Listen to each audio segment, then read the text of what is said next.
Welcome, everybody. My name is Matt Dombrowski. I appreciate everyone being here today. I see a lot of names I've seen before, which is really nice. This is the experimental animation portfolio info session for 2022, and this is going to cover the submission for next semester, which is spring of 23, which is odd because it's only a couple months away. I can't believe it's December already. And we're going to talk a little bit about the portfolio process, the program itself, and I'm going to share some example portfolios for you all to give you an idea of what we are looking for as a committee. So at the end of the session, we'll open it up for questions. I'm joined today by Wahida and Hannah from SVAD. So they are going to help kind of keep track of some things in the chat. But again, we're going to hold all questions to the end. This is being recorded, and this will be posted on the experimental animation website link for your rewatchability and your convenience. So let's dive right into it. I built a slideshow. I'm excited. Wahida likes slideshows. I do. Hello, everyone. Welcome. I like we're going to play off each other today, Wahida. I'm muting awesome. myself, so I'll stay quiet. Hey, Amy, how are you in chat? Feel free to chime in on the chat too. We see you. I have neon lights I usually turn on behind me, but we're going to avoid that. All right. So welcome to Experimental Animation. We are, who am I? I am the area coordinator. My name is Matt Dombrowski. I've been at UCF for about 15 years now, believe it or not. And before that, I was an industry professional. I did motion graphics and 3D modeling for TV and commercial work at various places. So that was exciting. I am also the creative director at Limitless Solutions, which is a nonprofit here at UCF that creates these really cool bionic arms for kids with limb differences. There are other accolades there, but this is really about you today and the experimental animation program. So we'll dive right in. So what is experimental animation? Well, to start, experimental animation is one of the oldest programs for animation in all of UCF, which is really exciting. In fact, last year alone, our portfolio review had over 120 applicants, and we offered 90 individual spots for entry to those students. So we're really excited to see all of the students who are interested in this program. Again, thank you all for being here. And, you know, I myself am a graduate many, many years ago, which I will not say how many years ago, but 20-ish. So, oh gosh. But I am a graduate of this program back in the day. It was called art animation. And so it is something when I decided to go into education and become a teacher, this is why I kind of came back to UCF. This is a program that's near and dear to my heart, and I'm honored and thrilled to be the area coordinator and working with some amazing staff and faculty members to get this going. So what is experimental animation? We focus on individualized artistic study. It is a 2-year cohort track where students develop their own individual style and methodology or approach. And within this, they learn different things like 3D visualization, motion graphics, stop motion, animation, 2D animation, visual effects, game art, etc. And the outcome is that all of you, when you leave this program, will have not only a knowledge base of a lot of types of art and animation, but also kind of understand what your niche is or what your specialty is within the field of digital art and animation. So very exciting stuff. There are a lot of differences in our emerging media tracks. This is a very common question. Wahida gets it probably daily, mainly from me. No, I'm kidding. But we have 3 different emerging media tracks. All students who graduate from experimental animation actually receive a BFA in emerging media.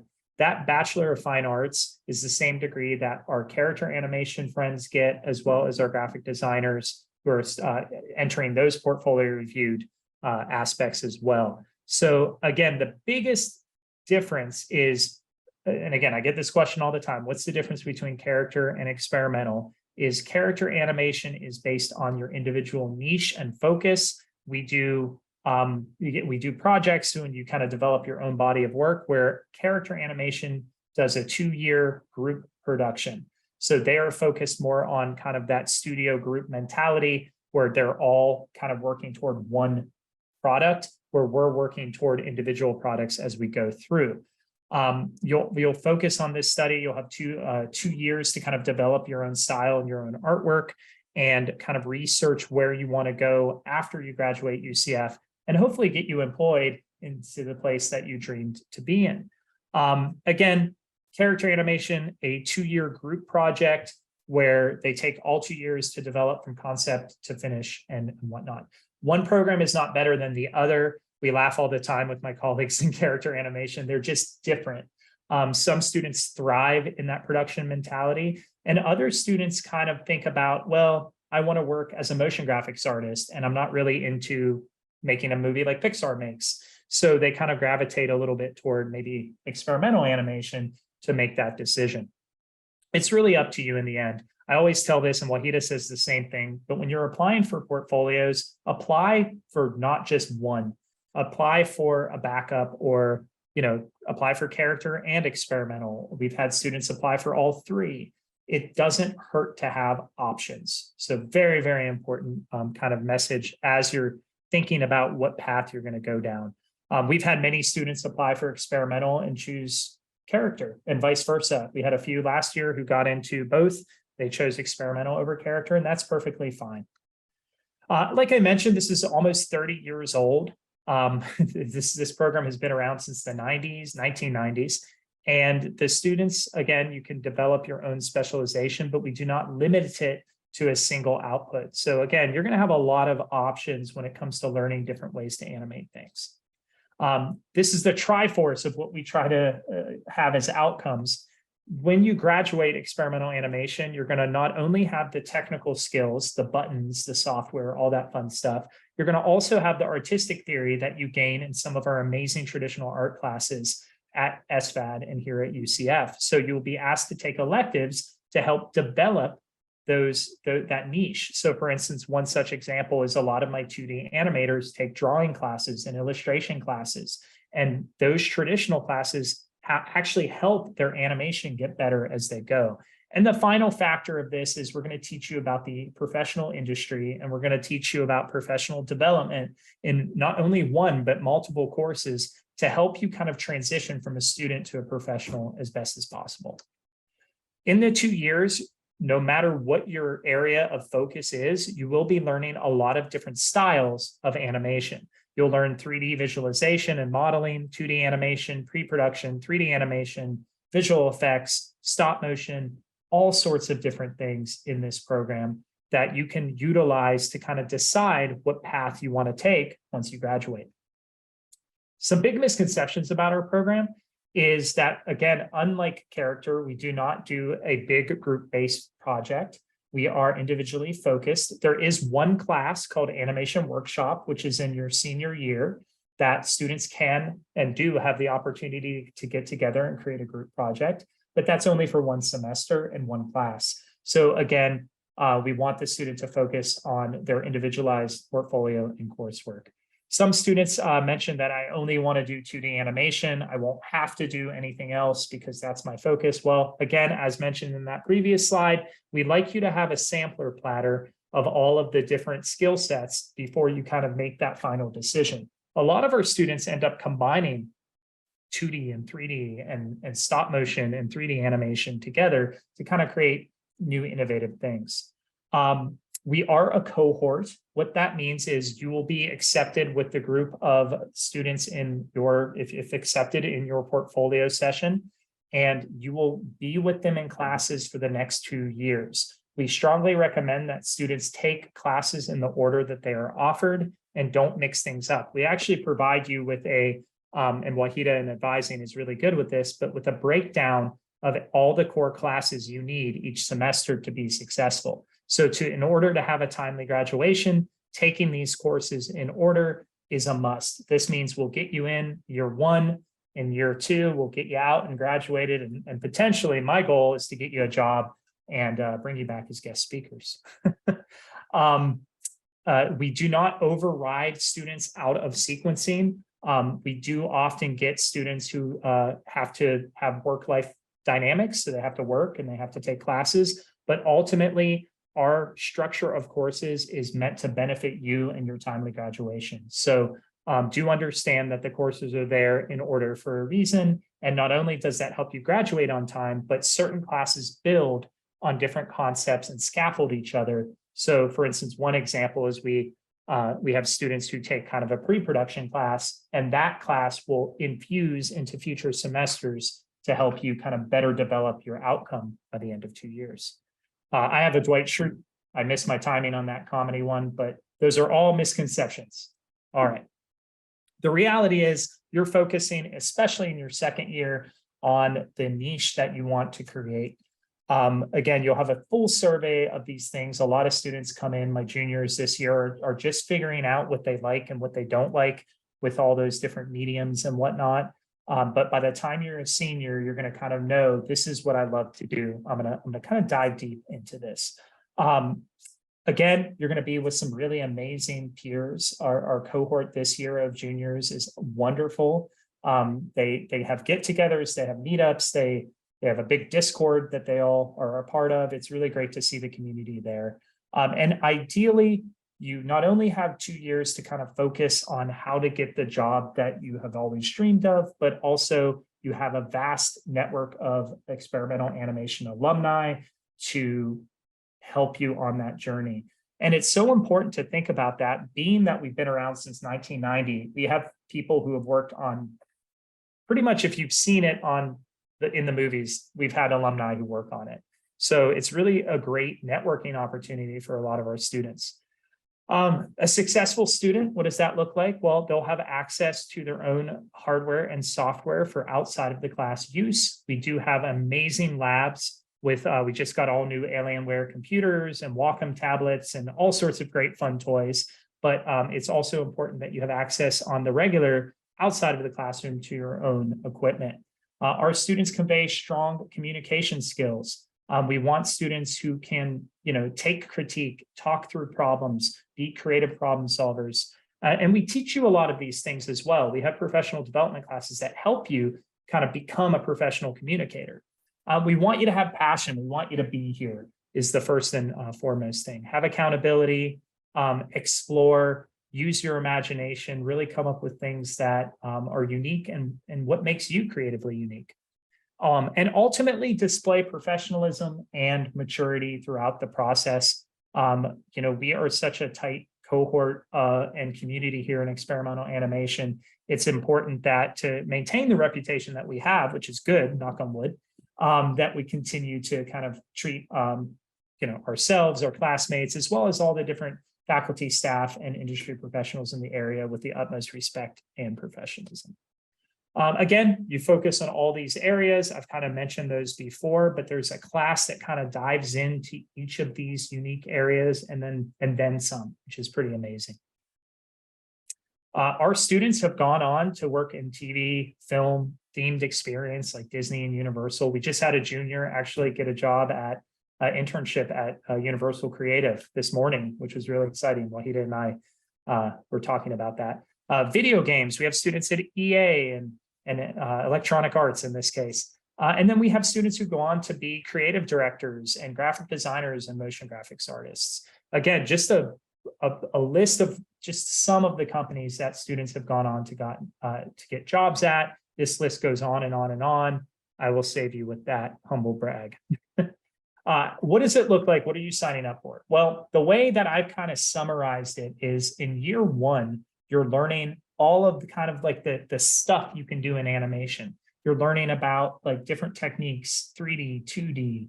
You're learning about all sorts of the niches that you could potentially focus in the animation industry. In year two, you kind of decide, okay, these are the things I like. I don't like these. I'm going to focus on developing a body of artwork in the thing that I like. And so year two allows you a whole year to kind of develop that work, prepare your portfolio, and get out there into the world. And then in your case, as you can see, this is a cohort structure. You will, knock on wood, pending you don't have things like minors and things that could change this, but we're hopeful that everyone can get out of here in spring of 25. Wahida's checking me real quick on the fly just to make Wahida happy. Spring of 25. I was looking at that date. I was like, no. We're getting you out in a year, everybody. So yeah, spring of 25. And that's the goal to that, we like everyone to fall. Now, can that change for some of you? Sure. But the cohort classes, all your animation work should be done in that spring of 25. All right, some classes you're going to take. We're working on actually adding a few new classes as we speak, so which is kind of exciting. But in your junior year, you're going to focus a lot on the intro to 3D and 2D. You then kind of proceed to in the spring of your junior year to more intermediate kind of approaches. So you not only once you understand the intro of 2D, you go to procedural animation and you learn a little bit more in depth about animation. So each class kind of has a second class that goes with it in our curriculum and the way we structured it, just to give you kind of, again, a scaffold type of learning.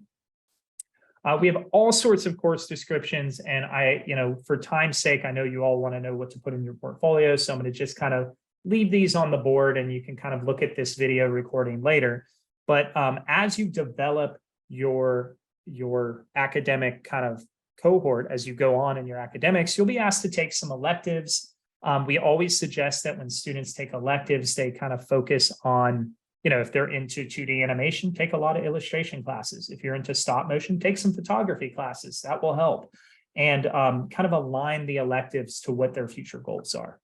So again, just some of the classes that are in the curriculum as we see it.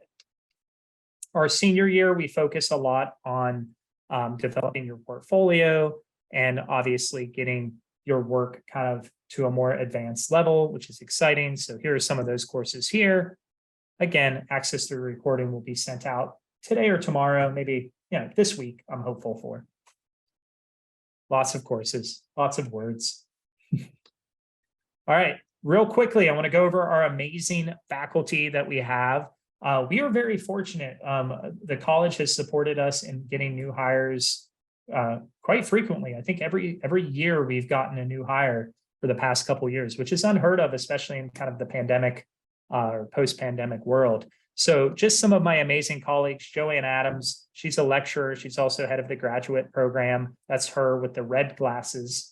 She worked on films like The Little Mermaid, which is unbelievable. I get to work with somebody who worked on The Little Mermaid. She kind of works in, again, the grad program and character animation. I show all faculty because even in whether we're an experimental or character, we want all our students to kind of interact with us because we are UCF Animation first and foremost. We are all part of the same club. This is Michael Cabrera. He's going to teach a lot of the classes on the screen. He'll be teaching procedural animation, stop motion, and some of his focuses there are listed. We have Angie Hernandez-Carlson. Angie does a lot of our foundation classes. So you may have Angie if accepted in intro to animation, 2D animation, as well as 3D animation, which is our intermediate animation class. This is Christina Christie. She's a visiting lecturer, and she is a master of making characters move and rigging them and doing a lot of hair and special effects and things like that. That's me. Can I interrupt you for a second? Mm-hmm. There's a we'll pause on my picture. Oh God. There's a note in the chat. The slide isn't moving, so I'm not sure. It has. I'm seeing it end? Moving. Yeah, okay. It's working on my end, so it might just be. I'll message maybe the student. Yeah. Okay.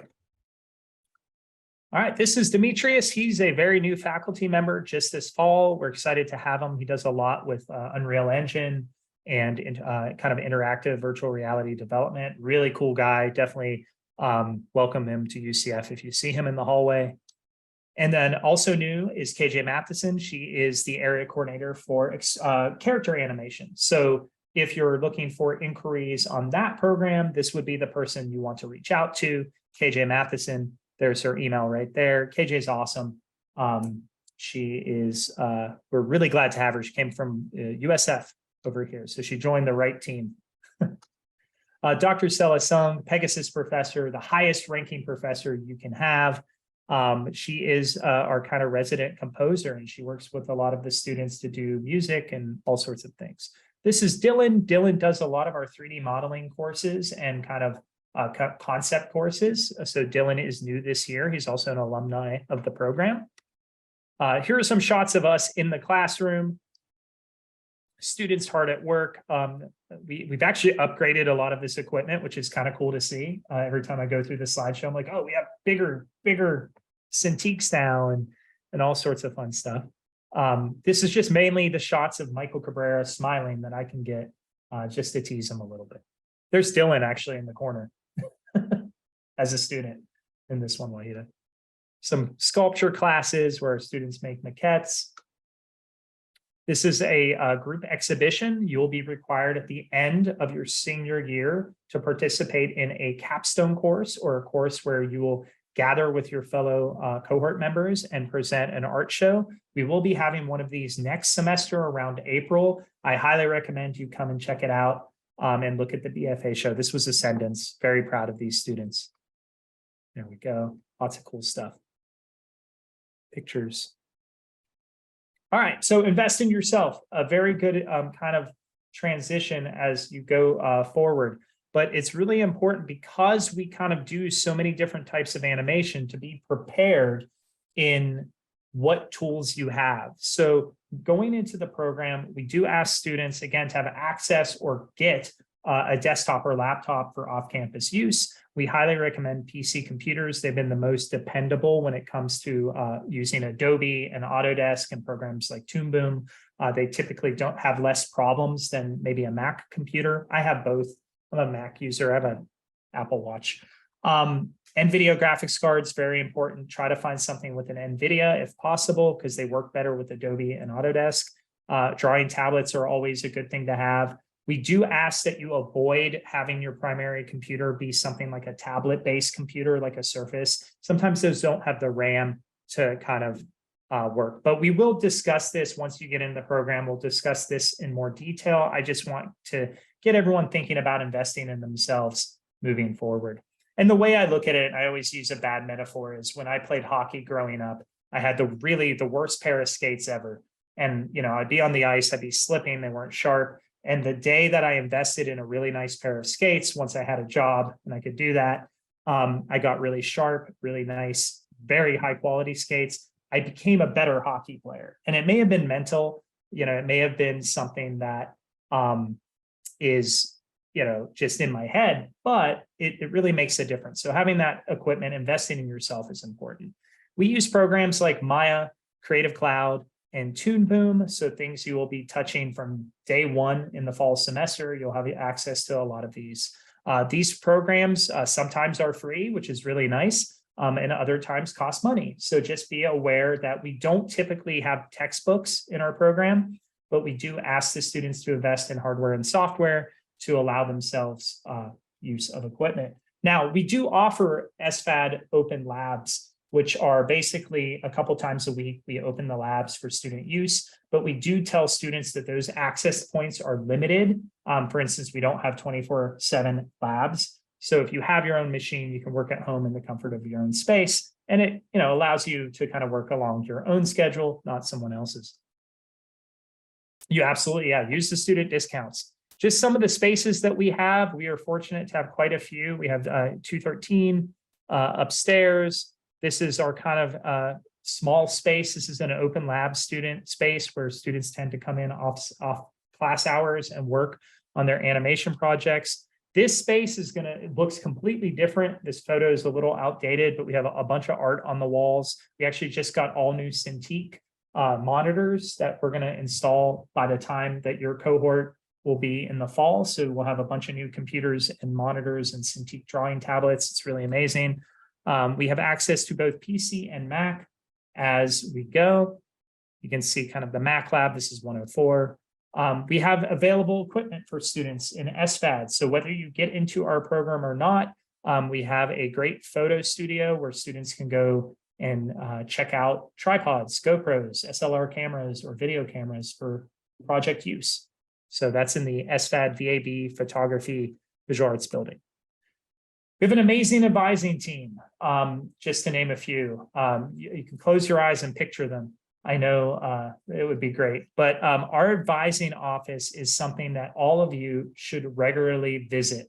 Our advisors, again, this morning alone, Wahida and I were working to work with a student to make sure they have a good schedule in the sense of their internship and all that. They really care about your academic progress. They want to see you graduate on time. But the important factor is you got to listen to them, and you have to make sure, and I'm not just saying it because Wahida's camera is right under mine, but their goal is to make you successful. So you may not agree in everything they always say, but what they say is for your best interest. And Wahida, do you want to say a few words on just advising in general and recommendations and things like that? Yeah, sure. Thanks, Matt. So what we do is we as Matt says, we try to make sure that you are sticking to the plan that we have recommended. The courses are recommended in a specific sequence, as mentioned before, which builds upon each other. We want you to come and see us early. Make an appointment to come and see us early. Our appointments are pretty much booked out months in advance, so it's important that you contact us early. And again, we would work with you prior to submitting your portfolio, discuss options, backup options for if you don't get in to the programs that you're applying to. And, once a semester is what we really want to see you in our office. So, and like Matt said, we have an amazing team from the front desk all the way to the advisors. So we do our best to try to guide you and keep you on track. The main thing is to keep you on track, so that you don't miss one of the required courses the semester you're supposed to take it. Thanks, Matt. And I think to kind of build off what Wahida says, it doesn't hurt to make an appointment, even if Wahida sits down and says, everything looks great. I always equate that to kind of going to the doctor and they're like, you're healthy. All right, I'll see you later. It's well worth it. Understanding that that kind of side of advising is so important. And we're gonna get into that in a second in the chat. So don't worry, we'll hop into all that. Yeah. So definitely make an appointment. There's different places to discuss things with advising versus someone like me, like faculty. Advising is going to talk about course planning. They're going to talk about your GPA, internship credits, other progress toward your graduation. Faculty don't really talk to you about that. We're actually encouraged to send you to advising just to make sure there's not different information given. But I can talk to you about specific courses, work in portfolios, specific questions about the major, or if you have like career questions like, hey, how do I get a job doing this? That would be something you would ask me, and Wahida would probably say, go talk to Matt. And that would be we do often, yes. Oh, I know. So, which I don't mind, that's fine. We have a website that has a bunch of different information. Not only will you find information on experimental, you'll also find information on the graphic design and character animation portfolios, as well as the studio art portfolio, which are other portfolio individual kind of attempts you need to make to get into those specific tracks themselves. So definitely keep an eye out on that. It's also a great place to get scholarships. I say this every single session I do. We rarely get a lot of submissions for the scholarships we post. I mean, I would say a handful. So you have a pretty good odd of getting a scholarship, at least being considered for a scholarship, if you go to this site and keep an eye on it. If you have any exciting news or events, we actually had a student once be on Jeopardy. Hannah Estes is the person to reach out to. So just something to keep in mind before we kind of talk about portfolios here and go up. Follow us on all these socials. We do post updates on social media about portfolio reviews. We also post updates of student work on YouTube, so you can see what a lot of our graduating students are doing and the work they created in their classes. So that YouTube page is pretty awesome. All right, now why we're here we go. So the experimental portfolio starts with a couple of things. This is going to start before you even apply. You need to have the classes here already done or in progress, going to be finished this semester. If you do not have those, or next semester, pardon me. Yeah, Next so semester, if yes. by spring of 2023, these classes have to be done.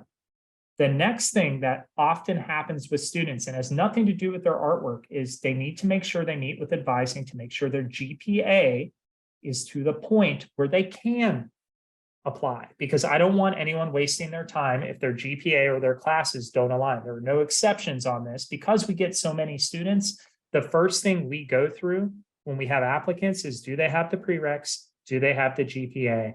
And that after that's done, then we look at the the actual portfolio. So if you don't have those preliminary requirements, we don't even look at your portfolio because there's no chance that it would be at that time eligible for exception. Oh, watching Wahida. I think I did it right. All right. You did. All right. So what's in a portfolio? All right. So I saw in the chat, and I'll kind of answer this question, but this portfolio is going to be a different committee than character animation. So character animation, studio art, graphic design, they all have those faculty members from those programs work on the portfolio submission. Ours kind of mirrors a little bit of graphic design, but we have a few faculty members ranking these, as well as I bring in an industry professional. So last year, we actually had an art director from Electronic Arts come in, who's an alum, and serve as one of, I think it was the fourth or fifth committee member. And then we average the scores, and that's how we kind of get, the top of the kind of the top applicants that will be accepted. So with that said, again, experimental will be made up of different faculty members from experimental animation. We will have 4 sections that are required for your portfolio coming up in spring of 23. My dates, my gosh, I showed this to Wahida, I blame it on her. Spring of 23. You will have a cover letter, which we'll talk about. You will also have 5 artistic pieces only for your 2D design, 3D design, and so forth. We'll talk about each of these in detail. You'll have a 3rd section with observational drawings. You're going to show me only 5 of your best observational drawing works. And then you're going to have section 4 be between 1 to 3 pieces of video or animation or things you made in DIG 2030, something with motion in it. And these can be displayed as YouTube links in your portfolio. In a few minutes, I'm going to actually show you examples of last year portfolios, so you can kind of see how these are laid out. But these are the required sections. If you're missing a section, you won't be considered. If you have 7 pieces in a section, we ask for 5. We don't want to see 7. So just make sure you follow directions here. Students sometimes ask me, can I put 3 pieces in only? You could, but there's going to be somebody with 5 and they may rank higher than you. And remember, this is a competitive process in the sense that we have a limited amount of spots and only kind of those top 90 raised to the top. So with that said, and this is in big bold letters for everyone, you're going to submit all 4 sections in one single PDF. So I only want 1 file uploaded to the website. When this is how they're submitted through SVAD's website, you're going to upload 1 PDF file. Awesome. All right. So section letter, and we're going to get to the questions as well. So they may be covered in future slides. The cover letter is a single page, 1 page only. So don't give me 2 or 3. That's going to be professionally formatted. And the idea behind the cover letter is we want to hear about you and why you're interested in the experimental animation track. We don't want to hear about how much you love us and how much, we don't need brown nosing, as I always joke with my juniors, they get when we talk about cover letters, but talk about you, talk about what made you interested in our program, what made you interested, what do you want to go, like what do you want to be when you grow up, right? Do you want to work at Pixar? Do you want to work at EA? What brought you into here? And so again, the cover letter should be no more than 1 page, but it should allow us to get to know you a little bit and see if you're a good fit. If somebody wrote me a cover letter and specifically said, well, I want to work in a 2-year-long group production, that would be character animation. So again, we want to make sure students have the best experience possible and that they're fit into the track. But more importantly, we want to get to know you as an individual and how creative and where your art drive comes from. So this is why we have a cover letter. The second section is 2D design, 3D design, sculpture, or being the word, any industrial design examples. These works can be from inside or outside of class. Let me repeat that. All the works in your portfolio do not have to come from a class. Got it? So that means if somebody asked if you've tested out of certain courses, you would hopefully have personal works that you could submit to fit that one of these categories for section 2. 2D design, 3D design, sculpture, etc. So, these are just some examples of some 3D design works that students made. These are all made of tape, which is pretty amazing. Just, throughout the years, notice the professionalism, notice the cropping, the margins, the lighting is all consistent. One of the things we see right away is A, again, did the student follow directions, but B, how are they presenting their work? And did they take the time to present it appropriately? So here are some examples in this case of some 3D design work from individual students. This shoe is pretty cool. And we're kind of looking to see about your artistic fundamentals. We're looking to see your skill set as, as a creative. So did you, when you took drawing one or design one, do you understand the basic concepts of color, rhythm, repetition, gestalt theory, things like that. So you can see all of these works kind of tell that story within the work. Here we have the sense of movement with the horses and with the sculptural figure here on the right. So again, just different sculptures students have done and included in their portfolios. 2D design can be traditional or digital work. One thing that when we created the experimental portfolio that was important to me is I have students who can draw with charcoal and they're amazing. But then I have other students who don't draw great with charcoal, but they can really draw well in Photoshop or Procreate. And they can really show, in this case, a sense of light and perspective and foreground, midground, and background. So again, it doesn't necessarily have to be coursework, or it could be digitally derived. Now, most students have coursework from the prereqs that I listed: drawing 1, drawing 2, design 2D and 3D, etc. Here are some examples. This one student had a 3D model. They learned on their own, or they had at some point created. They put that in. These are we get a lot of examples from the Intro to Computer Art class that a lot of students take. So they showcasing some of their design skills.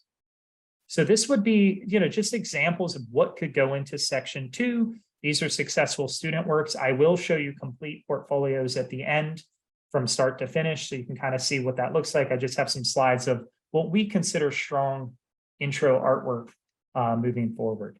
So again, some of you may have had these projects in the class that you took, record designs, things like that. Notice the presentation though, very, very important part. Here's a 3D model a student had submitted. Not necessary, we've taken, people ask me sometimes, do you have to have a 3D model? No, that will not, whether they knew how to 3D model or not doesn't matter, because you'll have a 3D modeling course. What we're looking for here is artistic foundation. So I'm not looking at how well of a modeler they are. I'm looking at their use of scale, rhythm, repetition. I'm looking at their display and professional presentation. Doesn't matter if this is a satellite or a bucket of marbles, it won't matter. I'm looking at those kind of aspects. These are some color wheels. So, showcasing a good knowledge of color is always great in any portfolio. Use of line and perspective. Shape and negative space. Again, foundational classes at UCF, whether you took Debbie Starr or any of the amazing intro foundational faculty that we have, or even if you took them at a community college or a state college, that these are kind of the principles that should be worked on. Section 3 is observational drawing. So when we're talking about observational drawing, we are talking about drawing from life. So this is where I would recommend that we don't necessarily want stylized cartoons. So I don't expect to see SpongeBob in this section. I expect to see life drawings. Now, could these be traditional? Sure. Could they be digital? Yes. Any of these work, but in your observational drawing section, you're going to choose 5 pieces of your best work that showcase anatomy, perspective, proportion, line of action. You can see there's, again, scale and all sorts of great foundational elements here. There's some value studies that are great. Now, these are some stylized examples, but the anatomy is still very thoughtful. So these characters still have the shape of a human. It's not like, again, SpongeBob, and I guess, or a lizard in this case, but still an observational digital work. So these are perfectly acceptable. Some of you, again, love to draw on Procreate or any sort of, digital drawing tablet kind of style program. Those are fine for this as well. Time-based media is the final and fourth section. This is not meant to be polished animation. A lot of students don't know how to animate, so they may submit a live action film. They may submit, and we'll just play this out a little bit, but they may submit a GIF or something that they tinkered with to show motion. So you can kind of see this student's work. We have a couple other ones from the same student. So this is a pretty good. He obviously had been practicing for a while, but some students use their DIG 2030 work. So again, this is a kind of a work, which I'll mute, of just a film. So what we're looking for here is really not necessarily the content of the film, but we're looking that you can use technology, edit, you can put, sequence things together and put something on YouTube. So it's kind of showing us that you can take that still art that you have and implement it into some sort of movement. Some students say, okay, well, what if I don't have any of this? Get your cell phone out and film some stuff.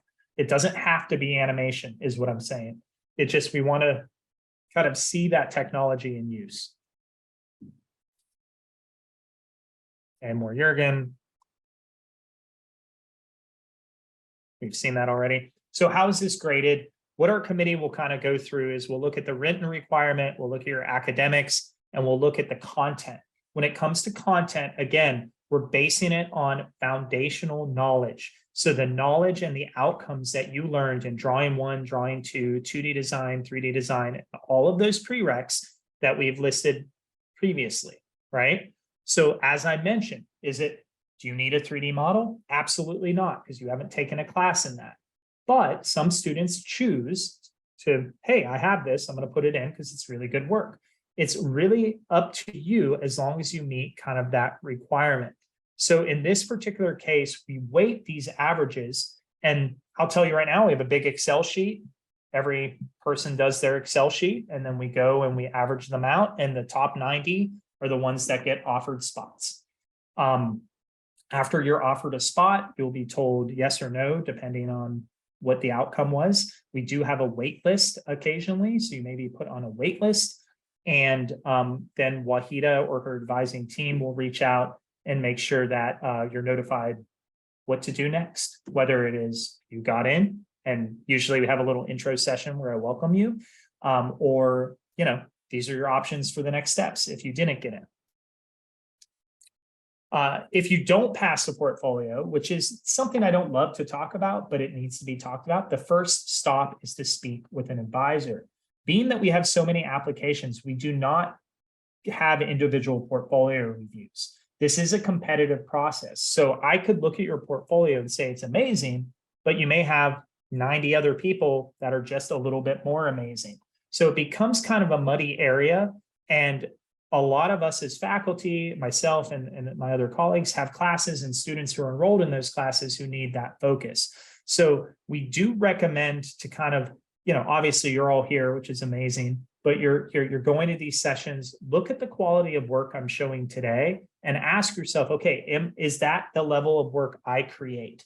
Is that close to what I make? Is my drawings look like, similar, not stylistically, but in presentation and anatomy and things like that? Do I have the same foundational skills? If you don't get in, we talk to the advisor. You ask yourself, is this the track of choice? I said in the beginning of the talk, have a backup. Apply to more than one portfolio. They're very similar in content. You want to read directions to all of them, but those can be found on the SVAD website. And I've had students apply for, again, graphic design and animation, and they either get into one and not the other, and the choice is made, or they get into both and they have a good decision to make. They have to figure out what they want to go to. You can reapply the following year. We do portfolio sessions every spring semester. So we take one cohort, which every year we have a cohort fall and spring. So you will be applying every spring semester after that. Now, that's something to be mindful of, because if you don't get in, it could delay your graduation date that you anticipated. I have one great example, though, of my best friend who's an art director at EA. His name is Eric. Eric did not pass his animation portfolio review when I was a student. Now, it turned out really well for him.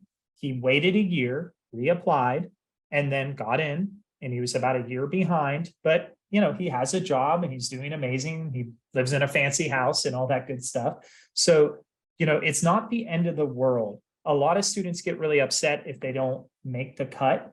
But I will tell you this, typically a student who doesn't make it would have a hard time in the track. And that's hard to kind of think about, but we want you to have the best UCF experiences possible. And if thrusted into this track, and that's why the portfolio review exists, we've noticed the students who have very little, or not strong foundations struggle immediately in those first courses. And honestly, they end up kind of failing out right away. So we want to make sure you're excited and happy, obviously, but we want to make sure that we're setting you up for success. So a lot of backup options are the BA, the art BA, which your advisor can talk about, or you can get a visual arts management track. I spoke to a student this morning who didn't get into the portfolio review, and I mentioned I was doing this talk, and he said, I'm in the visual media management track, and I didn't think it was for me, but now that I'm in it, I'm glad I'm not in animation because this is actually what I want to do.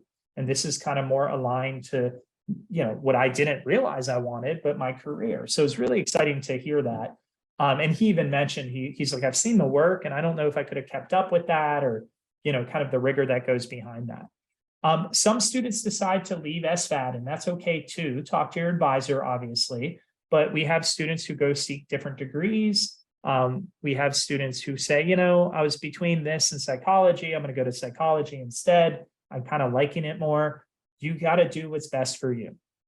And as I mentioned once more, due to the high number, again, we get 120 plus submissions. We do not have the hours in the day to tell you exactly what to put in your portfolio. One of the reasons behind that, and I'm going to be very honest, I always am, is if we tell you exactly what to put in, then I'm doing the work. You're not doing the work, right? I know what to put in because I've gone through the track. I want to make sure the students kind of have that foundational eye themselves rather than needing their hand held. Because in our case, in experimental, you're going to have to kind of do individualized studies. So you're going to have to research a lot. You're going to come to me and talk to me about what you researched. And so it's going to take a lot of communication, but a lot less hand holding than somebody doing it for you. So we want to make sure students kind of go, okay, this was what was the best for that. We at this point, we are in the new track. So if you entered during 2020, you could apply to Studio. I would strongly recommend you apply to the new track, as you will have access to different classes that will assure you a better outcome. So again, there's some professional development classes that the old catalog track will not have access to. And I mean, I'm a little biased, but I think those are really, really important for all of you to kind of to have a good foundation. So I strongly recommend applying for this portfolio. If you have any more like kind of FAQ questions, things like that, this is a great link. Wahida, if you could copy and maybe put that into the chat for me, I would be grateful. But you can find recordings from sessions like this on there.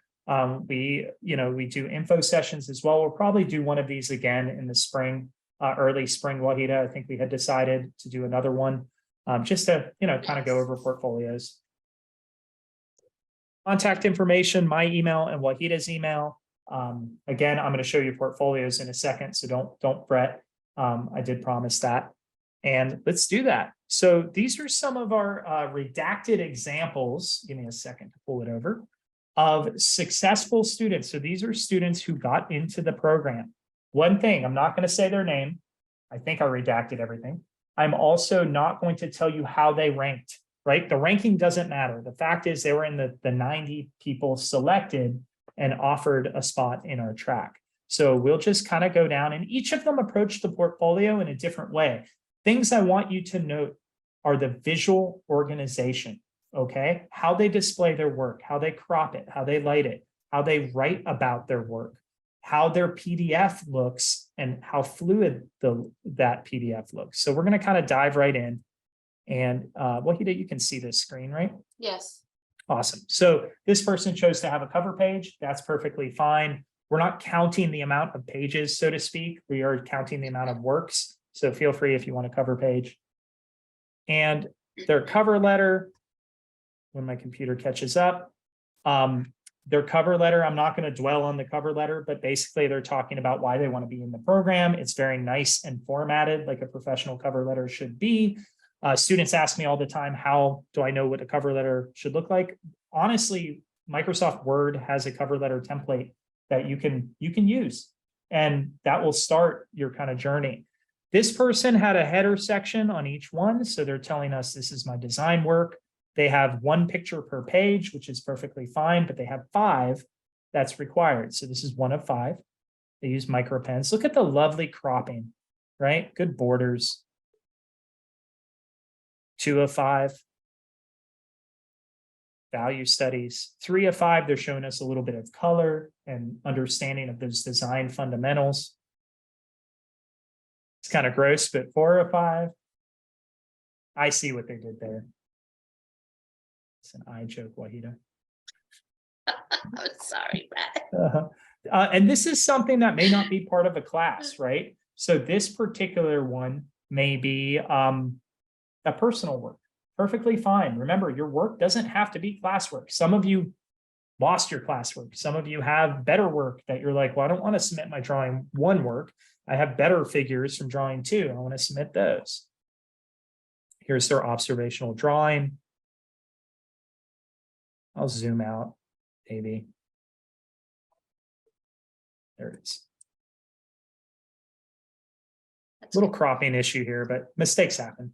They still made it. Look, I love, they kind of gave us some information. Not a requirement, we don't need to see all this, but just very, thoughtful layouts. Look, they have a little footer on each end. They're time-based media. They have a YouTube link that you can click on. I don't even know if this is still playable. Let's see. Yep. They said, I'm going to just goof around with some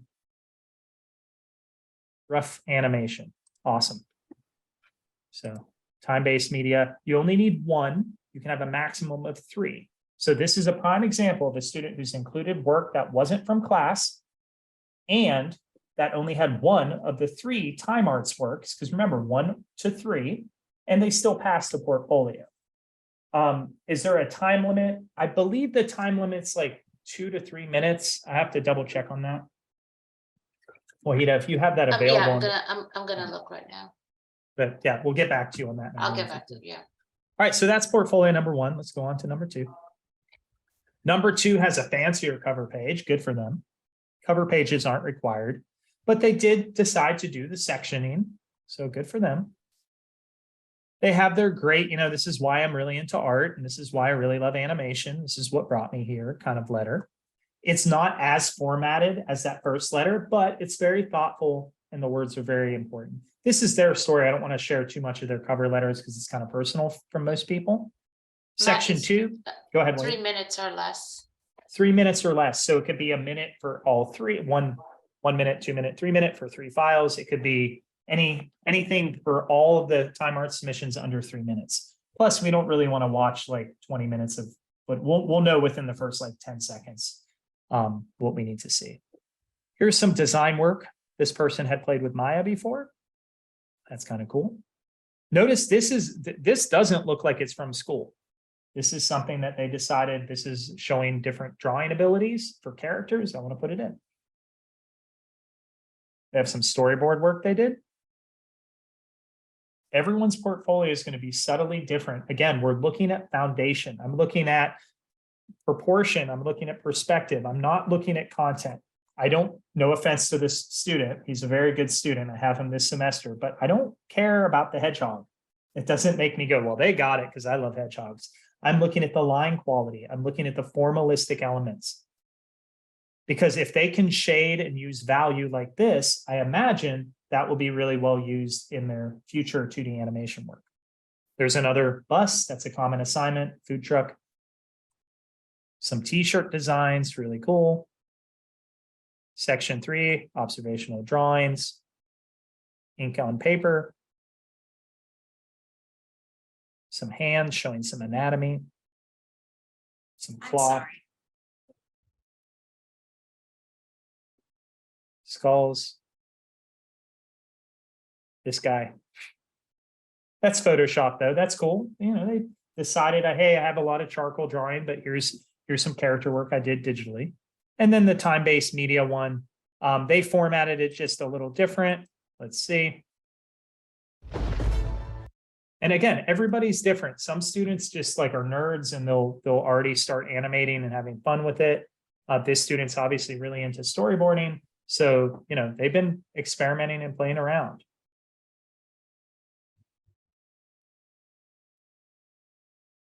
So am I expecting that quality from everyone's time arts work? Not at all. But are there foundational principles in it? Absolutely. All right, got 3 more of these. So another cover letter. This person did not have a main title. Perfectly fine. They laid theirs out slightly different than the other people, but still successful. We're looking at I believe it's February, Wahida, while I go through this to answer that question. To submit. Early February? Yeah. We don't have it nailed down yet. So yeah, probably the first week of February is just my. I would say start looking at that page early January for deadlines, but it'll be probably mid-February. So again, very thoughtfully organized. This person didn't just throw 5 works on one piece of paper and say, hey, there's all my 5 works. They're allowing us to kind of easily kind of visually read their works. And again, this is a fantastic junior of mine right now. Is it the best drawing I've ever seen? No, but it shouldn't be, because this is a student portfolio. This is a person who's learning, right? Are they good works? Yes. Are they communicated very professionally? Absolutely. They took the time to kind of organize it visually, and it shows thoughtfulness and care. Yeah, this one was made in their DIG 2030 class. So kind of creepy. I don't necessarily focus on content, but they use color, they use dramatic framing, they have people brushing their teeth.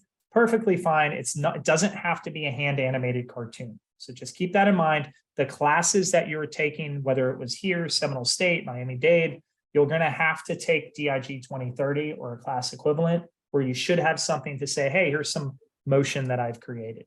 If your work is longer than that 3 minutes, cut it down. You can show us 10 seconds of it. You can show us the best part of it. It's really up to you to present it in the way that you wish us to see it. Right. Redacted, but little header page. Really nice cover letter. I purposely am scrolling through the cover letters because it should be your story, not their story, rehashed. We want to make sure we hear about you.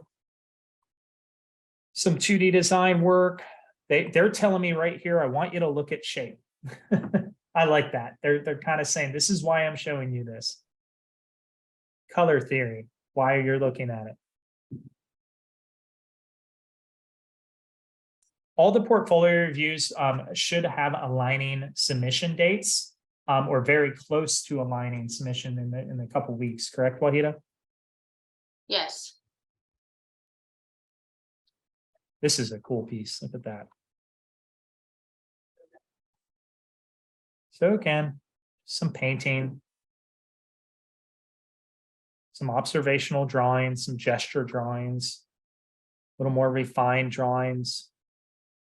And some people have horizontal, some people have vertical. A lot of students told me they actually went to like Google Slides and used a Google slide template and then exported it as a PDF, and it made it a little easier for them.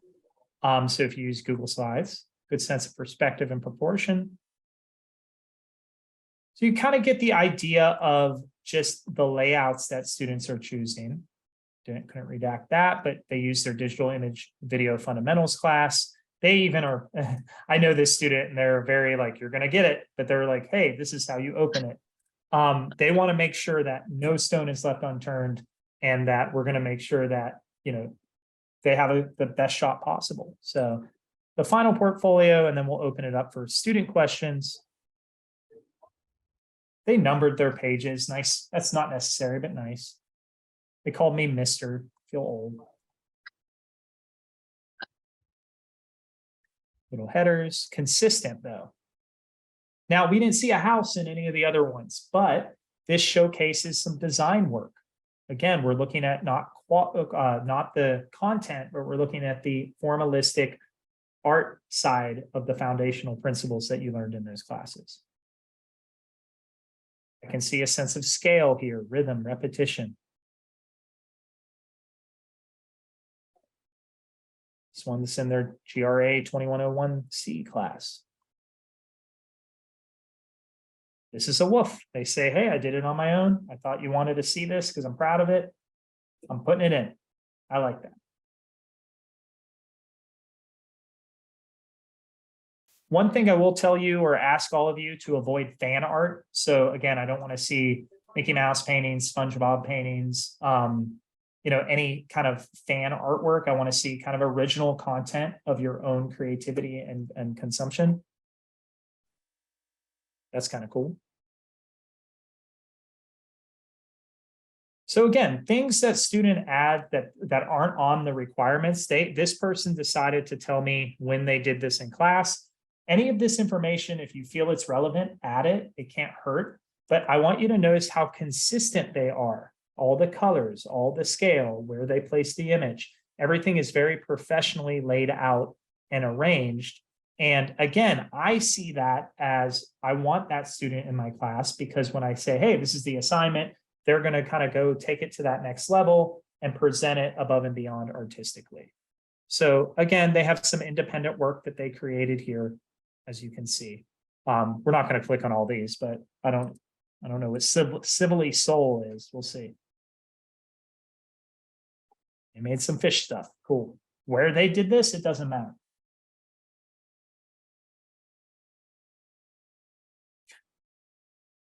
All right, some fun stuff.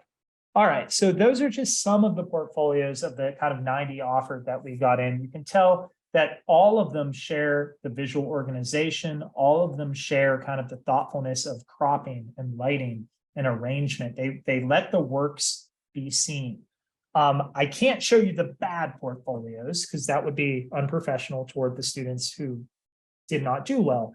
But what I can tell you is we had one student in particular who put all their works on one image, all 15 or whatever it comes out to, 13 works, all on one page.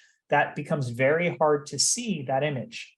All right. So I want you to know that I'm not giving you a page limit. I'm giving you a work limit.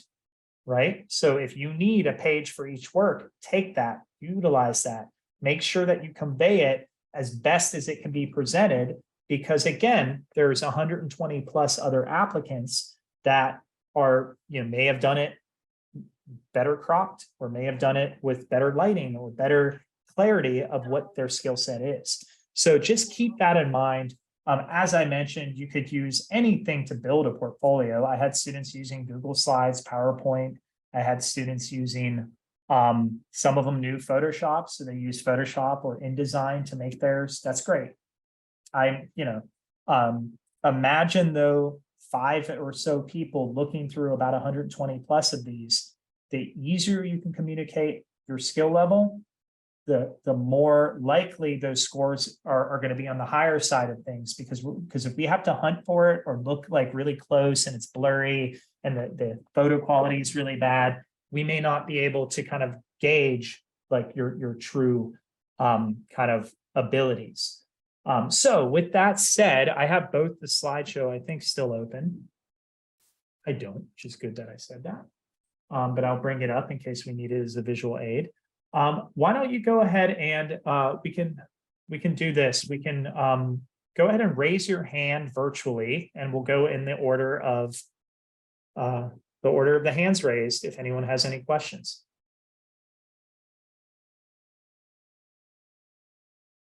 Matt, I just wanted to let you know I need to jump out about 2:25 or so. Okay. Thanks. I guess we'll allow it, Wahida. Thank you. All right. Alexa, you're welcome to use your mic or drop your question in the chat, whatever is more convenient for you. Hi. So Hi. You mentioned classes being presented in a specific order if you make it in for you to complete Sure. through the semester. Would any of that be, so I'm trying to go for a dual major right now. Mhm.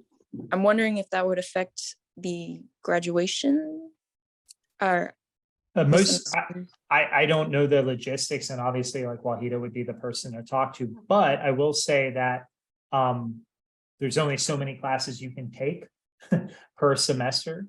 So yeah, as you can see, our requirements, and I brought up this slide, I think I'm still sharing, but these would be for instance, the first semester, these are the classes you'd have to take, including obviously the elective, but you'd have to take those 5 classes. So yeah, it most likely could affect the dual major.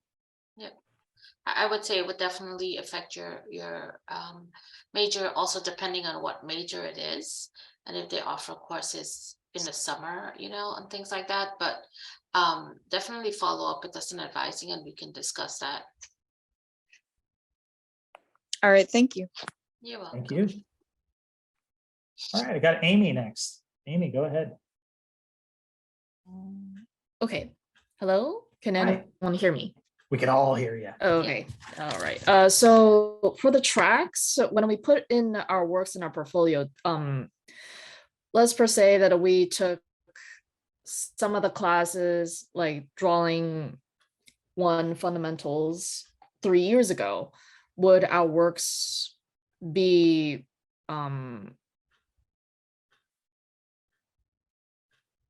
evaluated in the portfolio even if it's 3 years ago, or do we have to make new works? I don't, it doesn't matter when the works are created. My best advice is to put your best work forward. So if you're, you know, if it was 3 years ago, whether you put a date at the bottom of it from 3 years ago or today, that doesn't really change how I'd evaluate it. I would still evaluate it based on like the strength of your foundation. So if it's like a perspective drawing, you could have done a really cool perspective drawing in middle school. No, I don't want you to do that, right? But like, I want you to do that actually, but like not put it in your portfolio. But I would, which is it? Yeah, I would look at like the quality of the perspective, like how correct it is. You know, what was your line quality? What was that? So it wouldn't matter what year it was created. So would we put our dates on it within the redacted profile portfolios? There were information about the works. Would we write the year of when we made it, or that's just what those students chose to add on their portfolio. At no point did you know, if you look at the instructions that we say we have to, I don't think so. Let's see. We go to the, it doesn't. Let me go back.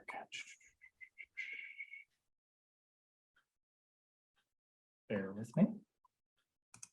I may not have those on there. Yeah, you don't have to. I mean, and if you put 3, again, the 3 years isn't going to change the judgment.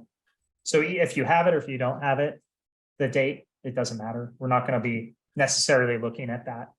Do we need a title for our images? Not necessarily. For our works? No? All right. No, but you need to present, you know, we're looking at your visual works. So how you present your visual works is what it's reliant on. So, you know, you may have a student who presents the portfolio like the ones you've seen, and they take in that little extra effort. It's not required, but it, depending on the quality of work, right?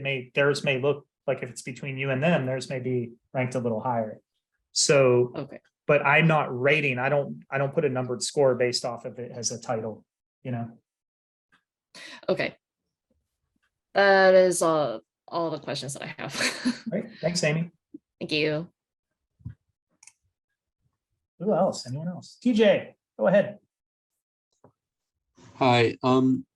So you said that no fan art. Yeah. But in a lot of the examples, like for the ones for like the computer art class, were like album covers and posters for like actual bands. Do those count as fan art? Yeah, if they're from your class, I think there's an exception. What we don't want to see is, and I'll use a kind of example of an actual student who's well graduated. They did a great job, but I had a student who only drew Sonic the Hedgehog, and I know this student, and he loves Sonic the Hedgehog, obviously, but he would have given me every single one of these portfolio submissions of Sonic the Hedgehog. So if that was part of your class, just list that and we'll kind of go, okay, that was their assignment. You know what I mean?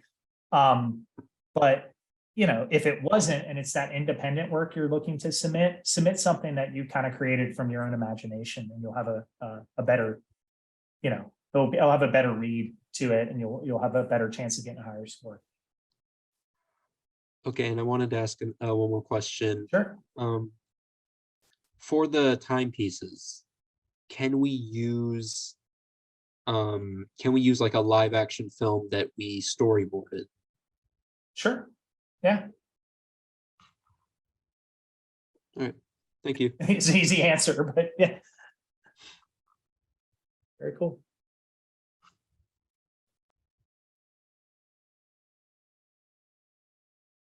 Leah is asking, what if I have a class drawing that's really good, but it's not complete? Yeah, I mean, you know, anything that you consider your best work, you know, that showcases your foundational knowledge. Again, when I talk about foundations, and wherever you took drawing or design, you were kind of given these principles and elements of design.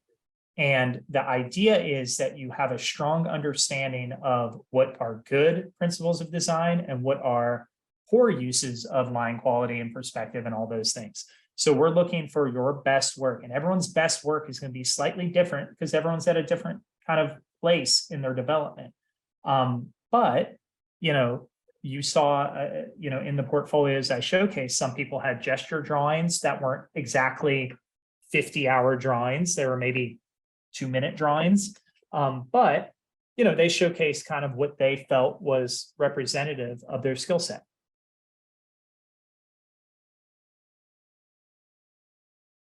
When it comes, yeah, copyright sound, you know, you want to be careful because if you do put things on YouTube, that it will not be removed. So that would be, I guess, my only concern for that. I won't judge it based off the sound, but I will, you know, if I can't click on it and it says file removed, just make sure that, you know, you have something that is appropriately uploaded, so we don't have to. You know, we're not going to reach out and say, hey, you didn't, you know, your file didn't open. The person who has it uploaded and it works will probably get the better ranking on that. So just something to be mindful of. Isabel's saying, for time-based media, would it be an animated reel so short? Yeah, as long as it kind of falls within that 3 minutes that Wahida mentioned. So anything under 3 minutes is fine. You can, you know, I kind of see one YouTube clip as one thing. So if that's a reel of like 10 things, it is what it is. But as long as it's under the 3-minute requirement. There's a question there, Matt. Yep. Does the time base have to be on YouTube, or is it? Again, it's all about, you know, you want it to play. So I'm not, as long as I can click on the link and play the video, that's perfectly fine with me, and as well as the fellow committee members I'm on. But make sure, you know, you got to double and triple check. And I only say that not because that it won't work on yours, but, you know, I've had students where that's happened, and that's a big factor. You know, they said, oh, I didn't make the video public, or it's private and locked down. You know, just something that happens. Abby's asking, do we need to label our portfolio sections, or could we say 2D work, 3D work? You could say that, but I would visually organize them and group them together. So section 1 should, the 5 images I see for that, or excuse me, section 2 for the 2D design should be 5 images within that group. What I don't want to see is, here's a 2D work, here's an observational drawing, here's my time arts, here's a 2D work. They need to be kind of organized where we can look at all 5 and go, cool. Next section, all 5. Whether you have headers to your sections or not is completely up to you and how you professionally organize it.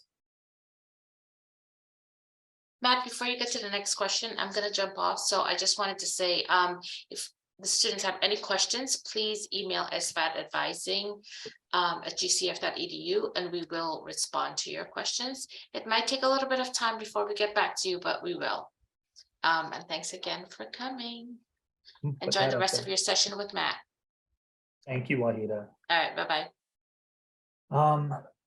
Just asking, would you recommend this track for someone who wants to be a pioneer and produce their own animation while working? So I think, the students who are successful in this track, we do have entrepreneurs and people who want to kind of come up with their own ideas.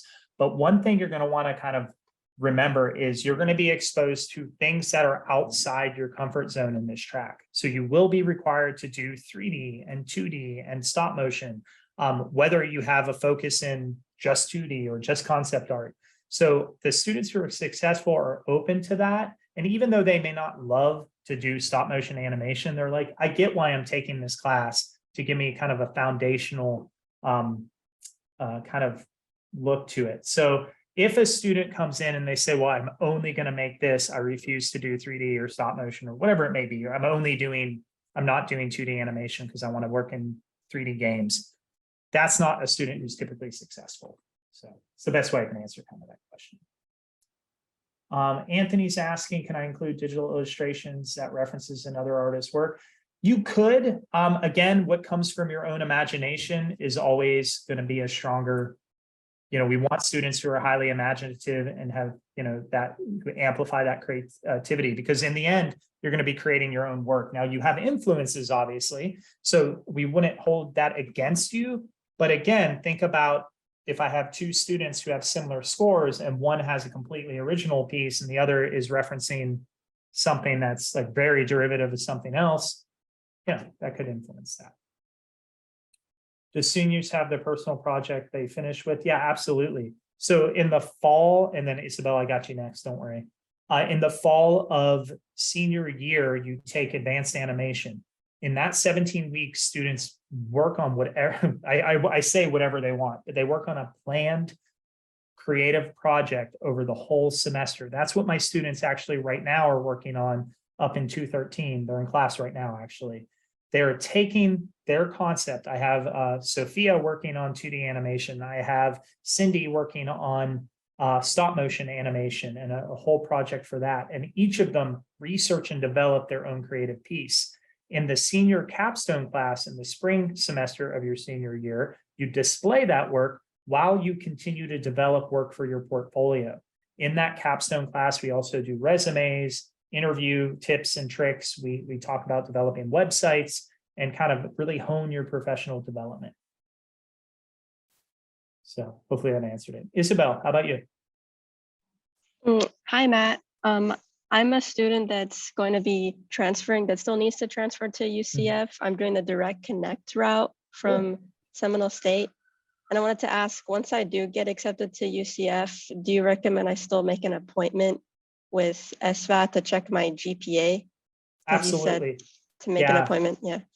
I would actually, because it takes a few weeks, obviously it's the end of the semester, the holidays, everything, hurricanes, right? Throwing all the appointments off. But I would recommend you can make an appointment now. Like, you don't have to be we have high school students, for instance, who have appointments with advising. And that's not who you are, but it may be good to just, talk to your Seminole State advisor, also talk to the UCF advisor. It's a big transition. You want to, I'm glad that you're looking ahead in that, because it's something you want to make sure that you you check all the boxes. So when you come in, you don't go, wait a minute, I'm going to UF. What happened? I heard that my UCF coach told me that there aren't any appointments available for SVAD. Is that still true? You can set up, you can email them and they can set up something. And if they say, hey, we don't have appointments at this time, email us back at this other time, just keep up with that and email them back. Do you also, and I'm not the person to ask this, Isabella, but you may want to talk to a UCF advisor as well. SVAD is just for our department. So if you have a UCF advisor as well, like an academic advisor from UCF, they could probably help you with not the program specific things, not like, how do I do my portfolio, but they may help with that transfer of everything. So I would look into that as well, because they may have more resources. Okay, well, thank you. Yeah, no worries. Good luck. Cool. Anyone else? Again, we're going to do this once more in the spring. What I'll probably do early in the spring in January is I'll pull up some other portfolios. I'll just grab another 5 of them and redact them and show you. So you can kind of get an idea, but it will be a lot of similar information, with the exception of I'll probably not repeat myself on all of the kind of logistics of the program. We'll probably be a little more brief on that. Yep, this Zoom is going to be, it's being recorded right now. Hannah, who's amazing, she's been dropping some links. Thank you, Hannah, in the chat. Hannah is going to post this on the SVAD website and the experimental animation page. And then Hannah, is this going out to all the registered attendees, or are we going to just kind of keep it on that page? Yes, we will be exactly what you just said. We'll post the link to the YouTube video on the experimental animation webpage. It'll be on our SVAD YouTube channel. And yes, we will email it out to everyone who registered for this particular Zoom call. Yeah. Awesome. Thank you so much, Hannah, for doing that. That's a lot of work for everyone watching. So thank you, Hannah. Is there a master's for this track? You mentioned new classes. So the master's program, there is a master's in visual effects and animation. That's an MFA program that you could apply for after you receive your bachelor's degree. So that would be like a graduate program, but that's something that you would want to look into. Joanne Adams is the head of that master's program. You have about a year until you really want to decide for that anyway. Get through the undergrad first. Do you have to register for anything in classes to submit a portfolio, or it's just submitting? So what will happen is on the experimental, and that's a great question, on the experimental animation page, I don't know why I'm typing in all caps. You type, there's a portfolio review page, and it's not going to be active right now, but there will eventually be a link to submit your portfolio. On the website, you will be receiving reminders from SVAD in your night's email. And to answer your question a little more directly, you will have your PDF. It will say, here's the form, boom, there's my PDF, upload, submission successful. And then it goes to me in something I download. So I don't know the logistics of it, but they give me kind of a big folder with all the PDFs in it. So it's just going to be off of this website. Character animation does do it a different way, just so those of you who are looking into both, but we use just this website and a submit button. So does graphic design. Questions, everybody? Is there any chance that the port? So, if I would look at the website, but we're not going to do that to you. Like I wouldn't, I can't. She's asking if it's going to be in early January. So we start the semester, I believe, the 7th or the 9th of January. It's going to take us a week or two to get into the swing of things as faculty. So I don't imagine, I wouldn't have the bandwidth to do that. So my goal is the end of January, or more importantly, I think it's going to be the first week of February, somewhere around there. But yeah, I wouldn't do that to you all. And plus, it will give me some time to have another session like this, just in case everyone, just needs some confirmation. We can apply for this program in the spring semester, just in the spring. So we accept one batch of students every spring that start the following fall and then have 2 years in the program. So we do not accept applications for this portfolio in the fall. Good questions. All right, any last questions before we kind of wrap up? This is your time.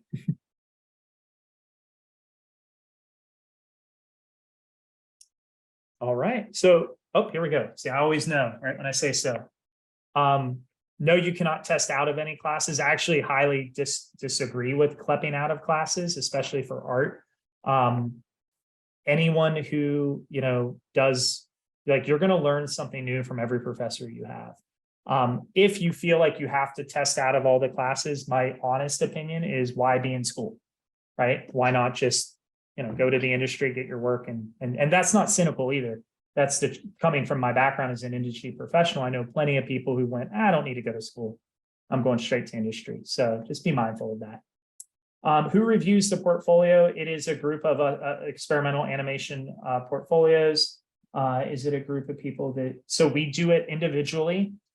So, we don't influence each other's bias. Oddly enough, with that group of 4, even the external reviewer, we all were within there was no one who was like somebody, I'm just making up numbers. Somebody gave this one a 1 and the other person gave it a 5. We never did that. It was always within a half a point at the most. So, our faculty members are well seasoned and understand foundational skills and have a good eye. And I'm very fortunate to work with faculty that, kind of know the basic foundations. Independent studies can occur. We also have internship classes that do occur. But one thing you want to remember, an independent study is not guaranteed. An independent study is typically a class that a student takes that is not currently offered in our program.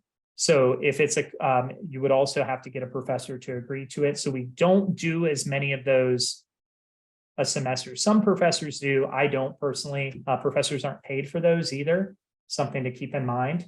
And then if students get internships, you can actually take an internship if you get one at Universal, for instance, and you can actually count that as course credit the semester you're taking the internship. So it kind of helps alleviate some of the classwork. Is there anyone I can show the portfolio? So TJ, we don't do individual portfolio reviews. That's the point of today, is just to look at the work. I expect at this level, all of you should be able to look at the work I showcased and kind of go, well, mine kind of, I need to do better with my figures, or I need to do better with my perspective, or, hey, mine looks just like that. I think I'm on the right track. Those are the kind of successful students that we typically have. The upper division classes kind of move at a different pace than the lower level classes. So just be aware that, there's not a lot of time for hand-holding, so to speak. So we kind of develop it where it's, this is our project. Let me show you how to do it. And then I work with you individually in the class. But as for portfolio submissions, yeah, we don't tell you. There's 120 people who apply. So it becomes hard to go individually. Because I may say, TJ, your stuff's great. And then you fall as number 91 out of 90. And you're like, but you told me my stuff is great. And it's just 90 extra people. So you can always talk to your foundations teachers, like your drawing teachers, your 2D design, if you still speak with any of them and have a professional relationship. Those are always great people to bounce ideas off of.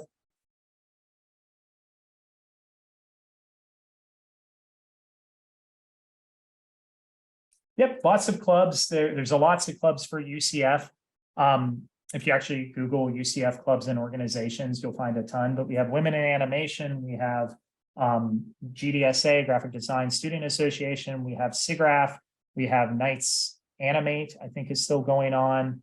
We have the Art Club, we have a printmaking club. Yeah, there's so many clubs.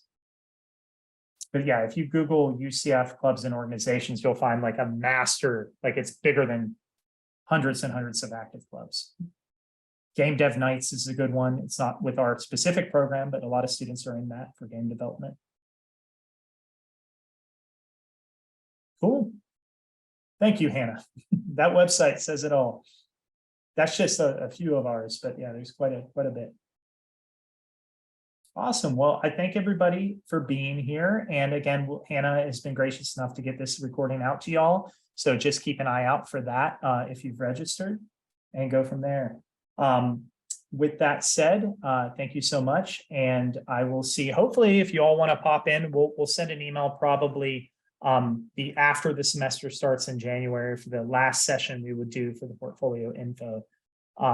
We'll send something out for you all, so you just have that heads up. So before you submit, you can get one more kind of like, what are these people looking for moment, and go from there. But I wish you all the best of luck. And I'm so thrilled that you're interested in the experimental animation program. Thank you. And we'll be in touch. Thanks, everybody.